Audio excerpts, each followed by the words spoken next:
talking to Bonaventure, and he's from the Orchid Society, and he's going to tell us and me a thing or two about the best display of the day. Of course, ours is the best display, deep cut. And we looked at something more elegant and simplistic. We used to have natural, like jungle-like displays, very dark and rocks and moss. But this is something like what we have in your backyard, a patio, nice setup, including with the bird cage.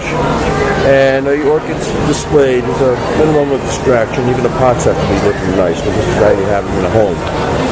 So some of my favorites are the slipper orchids. Mine right here, and I just love these things. Are weird. They look like they're carnivorous, and they actually deceive the insect by the insect running in. He gets trapped, and he has to crawl out through these little holes in the side. First, he deposits the pollen for he or she to be, and then picks up a pollen mass from one of these sides. Now, it's an unpleasant experience for the bee, and it will not pollinate other similar orchids nearby or flowers from the same plant. The bee flies away, and 5 minutes later, it forgets. It finds a new patch.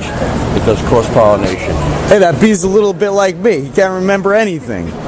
Bonaventure, what'd you say that plant's name was again? That's a Paphiopedilum.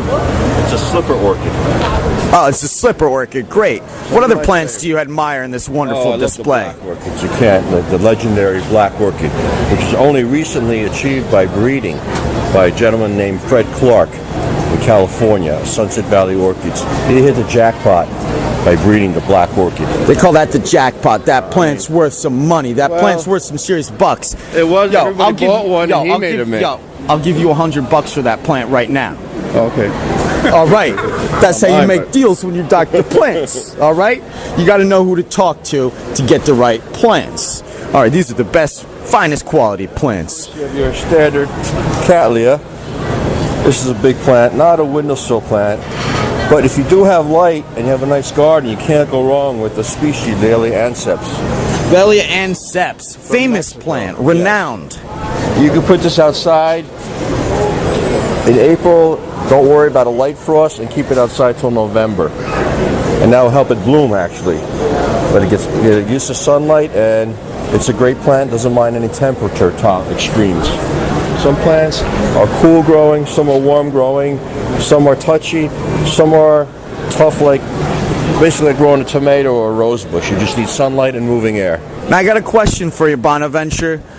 What's with that plant growing in the glass bucket? It doesn't look too tough. That one, that's the one over there, yeah.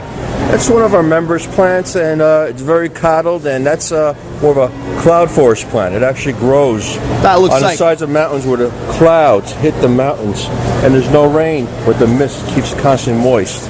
That's a little more tricky one. You can grow it in a home, you can grow it in a greenhouse. The only problem in the summer, you need air conditioning. Looks like a connoisseur's plant. The kind of plant you got to be pretty smart to grow. Luckily, Dr. Plant's got like a lot of those things growing. The slipper orchid, Paphiopedilum therianum, they look like little demons to me, like little devils with their horns hanging down, or water buffalo.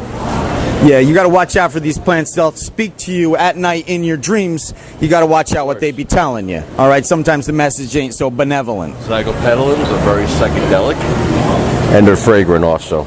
Very psychedelic looking. You can take these. They're legal too. Well, they're vision. Good experience. Beautifully grown lady of the night orchid, known because of its appearance, very sensual, and its fragrance at nighttime, very intoxicating fragrance that comes out in the evening. Love this plant.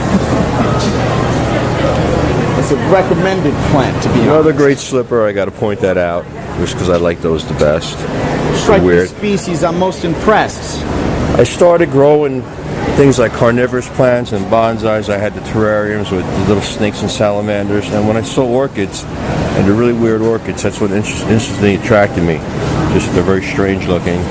And they're also a little bit dangerous. I've stuck my finger in one of those things, got stung by like 3 or 4 bees, had an allergic reaction. You got to be careful of the insects hiding, the predatory species. This one's related to the little stars, and the clonal name of this particular plant is hairpig. It's just strange because it came out with all these frills on it. That's a damn weird plant. Oh, and I gotta point out the butterfly orchid, native to northern South America and Trinidad, Tobago. South America. It's called Psychopsis. It's know that, Psychopsis? and I'm growing it on my home windowsill. It is Beautiful. amazing. And the way it blooms progressively, you know, and so you have various blossoms at various stages. One flower comes after another. You never cut the stem on this orchid. Exactly. Very This was the interesting. orchid. Plant you can enjoy for a long duration of time. This was the orchid that in the either late 1700s, early 1800s, a Duke of Devonshire saw one in bloom at someone's collection, and he immediately commissioned a ship in an expedition to go and get himself one. The Duke's like, get At me one great of those cost. plants. All right, Duke, you got to pay for one of those plants. Cash only. But now you can pick one up, beautiful plant like that for $20 or $30, nicely potted, established, ready to bloom. A little bit of sunshine, watering about once a week, evenly moist, and it grows easily on a windowsill or your patio during the summer. Bonaventure got that for $20, $30. Dr. Plants got that for $75.99. And it's gonna be hard to grow, difficult, connoisseurs only, experts required. Bonaventure, where did we even find you? How did I stumble usually at across such a genius of plants? Well, I found you on YouTube with your excellent informatorial, Watching Dr. Plants' World of Plants, one of the best. educational shows with a New Jersey accent twist to it. That's really great. Oh, fellow Cook College alumni. So this is Representing what, New Jersey alumni coming from the college. College and education will do for you. And I'm also a member of the Deep Cut Orchid Society. If I'm not found working or going to my job or dealing with family issues, then I'm with my plants or my garden outside in the summer, or I'm hiking beautiful New Jersey. And we got a man who loves plants. Glad to meet you, Bonaventure. New Jersey is great.